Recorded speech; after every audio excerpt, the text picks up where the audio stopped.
First off, I gotta say, flowering tea is so much fun. So thank you so much, Maria. I really appreciate the tea today. This stuff is really delicious. I finally got that clear teapot. Like, yay, tea. All right, now this conversation is something that's going to be a little bit more intense than normal. What do I mean by that? Well, I mean, why to teach magic? What's it all about, right? And let me get this straight. It's not about the intangible energies, right? How to teach something is different than what you're teaching. Let me say that again for the audience in the back. You guys, like seriously. Okay. What is the purpose of all of this, right? It's the application of what people are doing. Really awesome folks, like with what Gianni is up to, with what Teddy is up to, with what Trevor is up to, with creating the record of what people are doing and breaking it down into, well, when I do this, this happens, right?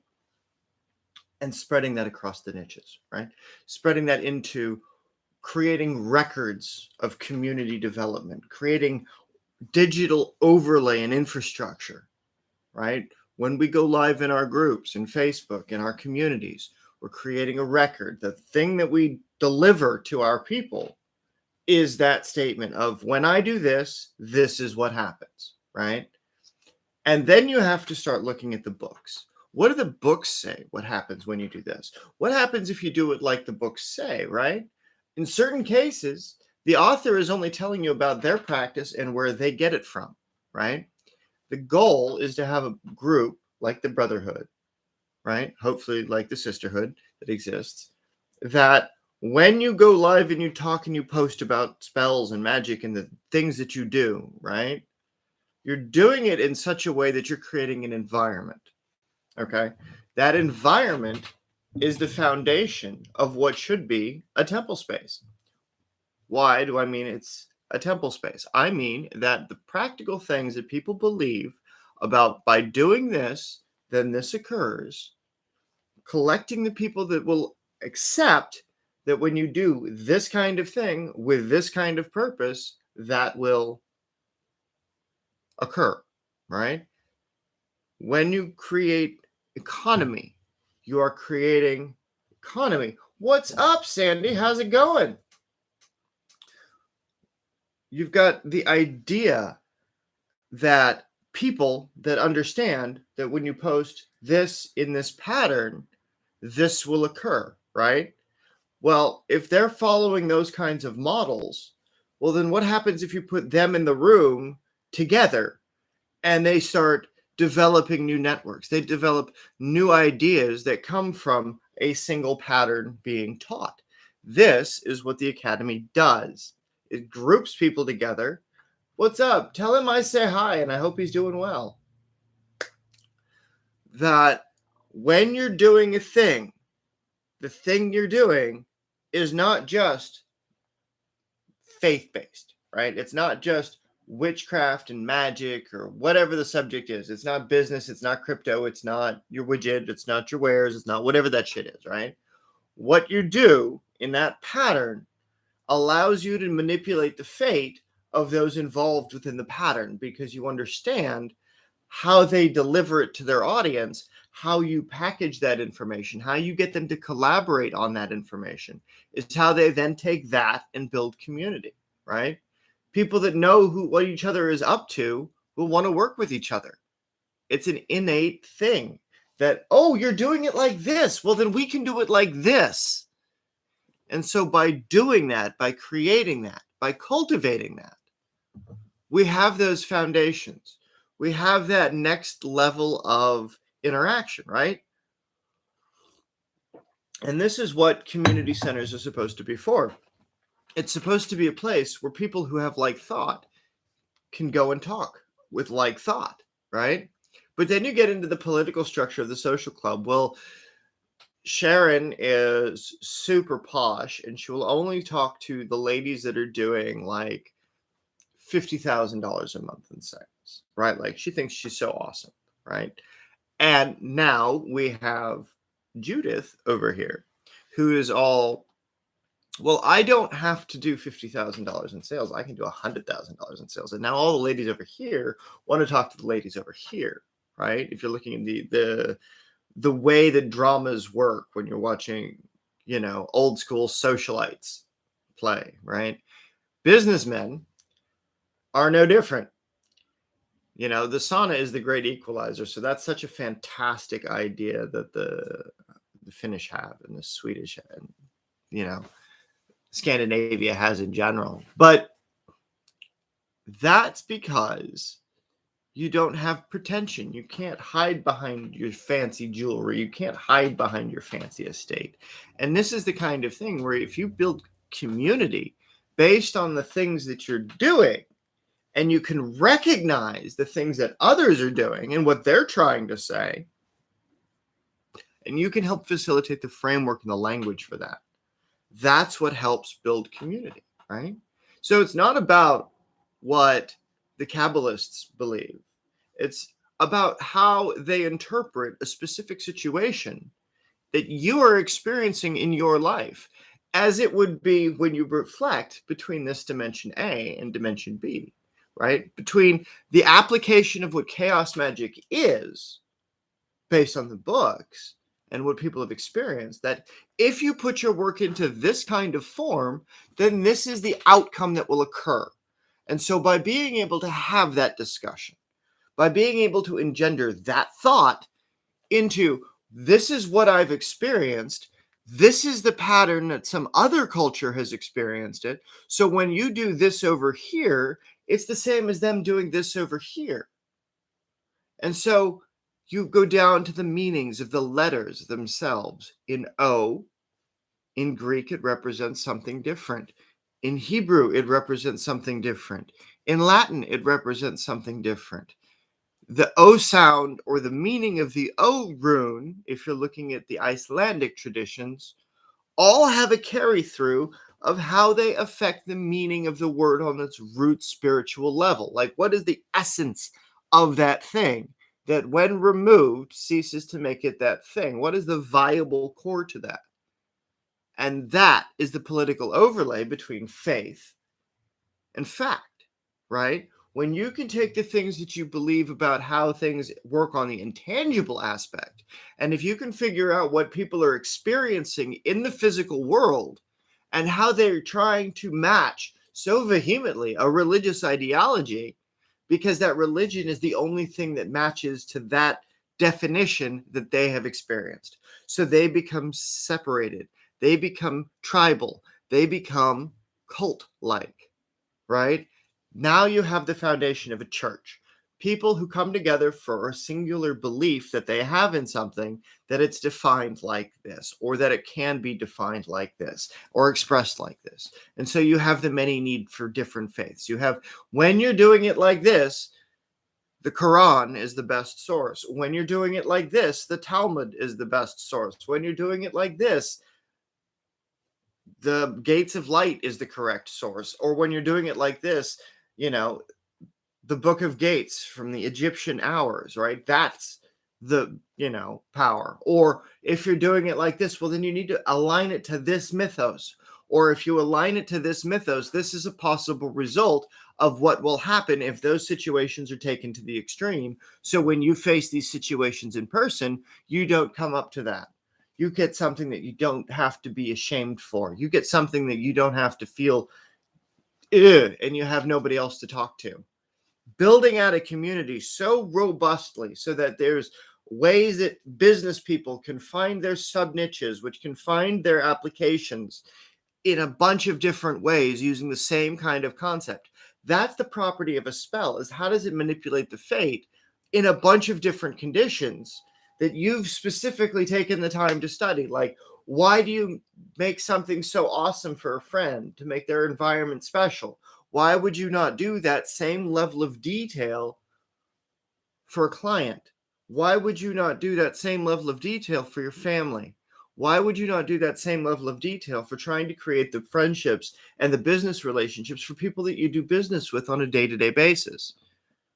It's the application of this concept where we understand that we're not working in a vacuum. We're just working to identify what people in history who have had the courage to write shit down, to talk about it, to be able to develop these things and these techniques, so that we can see how if you do this, then this will happen,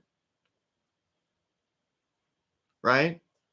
And then having a place where you can be taught how to think about that, what markers you can look for in your own life, right? So when you're doing it like this and you're experiencing this moment, it's the same kind of thing that they're describing in Kabbalah.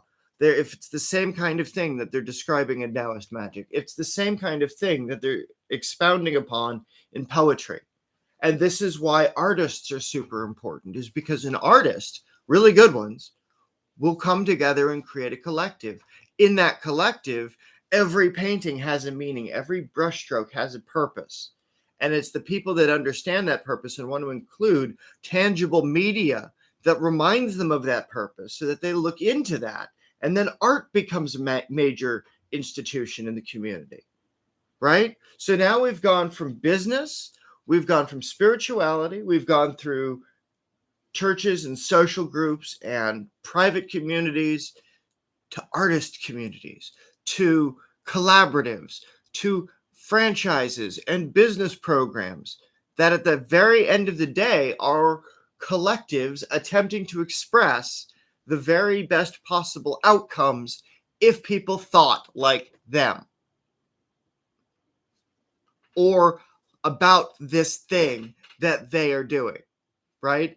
They're expressing that thing through art. They're expressing that thing through math, through science, through witchcraft, through paganism, through Christianity, through the Kabbalistic stuff, through whatever their faith is.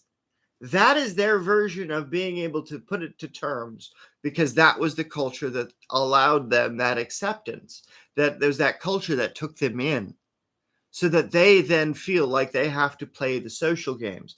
They then have to make sure that their belief falls into alignment so that they can sit at the fancy table. So that if they don't have that alignment, if they don't have that ability to be in such a fantastic room, to be able to hear that kind of conversation,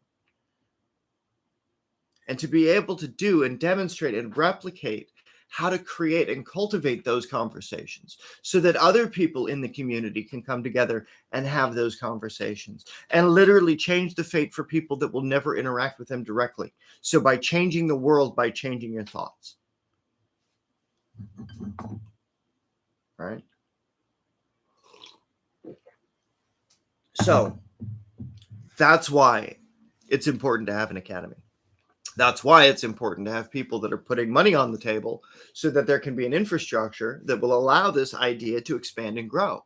Because it's not about what I teach you, it's about what you teach others and talk about with others that allows you that relationship and that dialogue. And sure, I've got no other better term to call it than magic, than the manipulation of the environment in accordance with your will, right? It is the direct application of being able to apply technique to develop the nature and culture and community in the same social webs and social circles in the grandmother tradition and the grandfather tradition. So guys sit around and talk, women sit around and talk, right? Each of them will talk about different shit depending on what it is. Like there's skills that you get passed down. You know, it's like going to jail. Everybody knows everybody's shit. And if you're old enough, you know everybody's shit, right? And so it's about living life similar to that application of what is it that you're doing? Who's also doing it? How are they doing it? What conversations are they willing to have with each other while they do it? What's the record that can be taken from that? What is the study of that record with other records that are similar to that? And how do we make that shit grow? That's what the academy is for. That is the physical manifestation of this principle in lifetime. And that's why it's important to think about this sort of shit, is because this is why the understanding and the establishment of cultures is so important. Understanding culture, what is being done right now? What is being created right now? How does that actually work in terms of understanding the dialogue from the history of the past in relation to what people are doing now? How is it changed? How is it similar? How is it different? Right? What's the change in the environment look like? What is the major war that's going on? What is the major fear-based rhetoric that's approaching doom upon all the planet? It's been either the government telling us that we need to do things because there's a pandemic, right? They're trying to preserve life. You've got business owners trying to teach everybody how to do their shit, trying to preserve that life. You've got pagans trying to teach witchcraft, trying to preserve their sanity by teaching what they know, because, this is what we do. We teach what we know. And if we don't know, we learn. And when we learn other things and learn other ways to describe that thing, we understand the power that moves beneath community. And that power that moves beneath community is a tangible thing, because it's the behavior people are aligned to. It's the behavior that moves mountains of people. Like, that's the shit that moves economies. That's the shit that moves future-paced technologies, right? It's the people that you meet in those boardrooms. It's the people that you meet in the community centers or at events, right? And so this is why this path is open, not just to pagans, but to any spiritual person who wants to understand how their faith is similar to the faith that's being experienced by people who live it and apply it daily.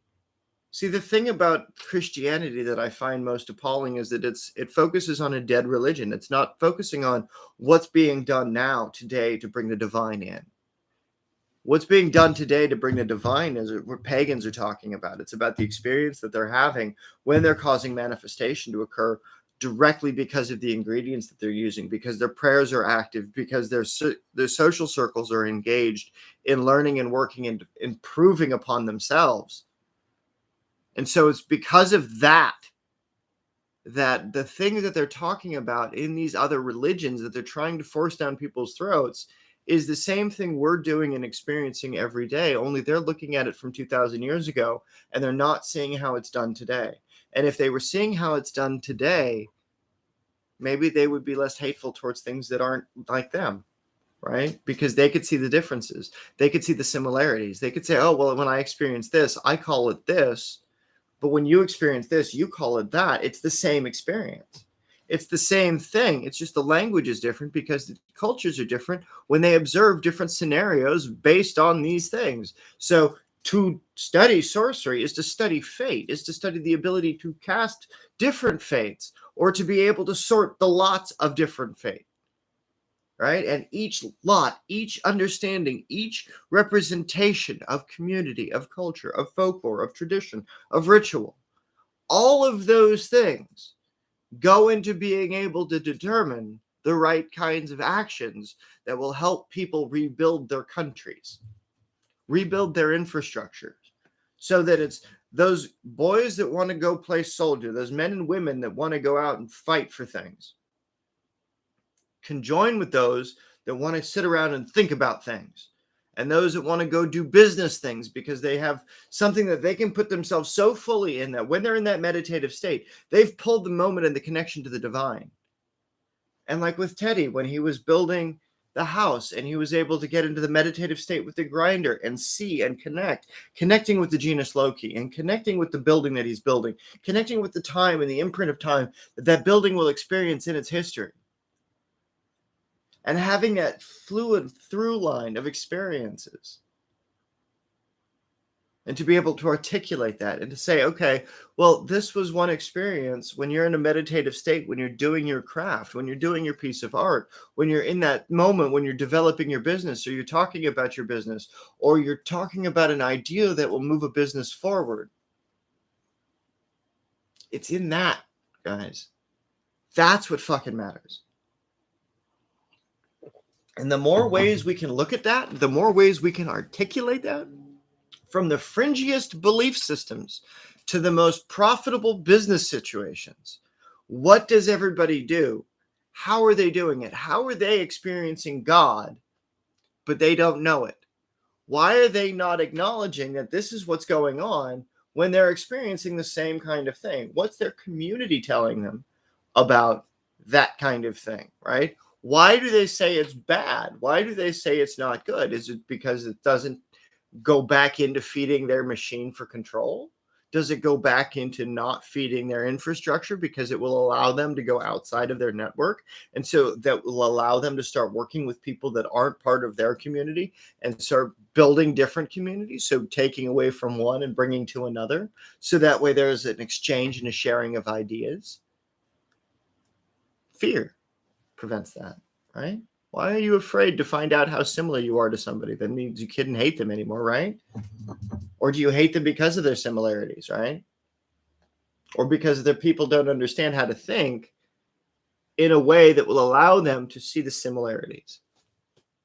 Because if you can keep people isolated, you can keep people afraid. Because if you can keep people without education, you can keep people without collective discussion. And so this is why, again, I said the academy must be built.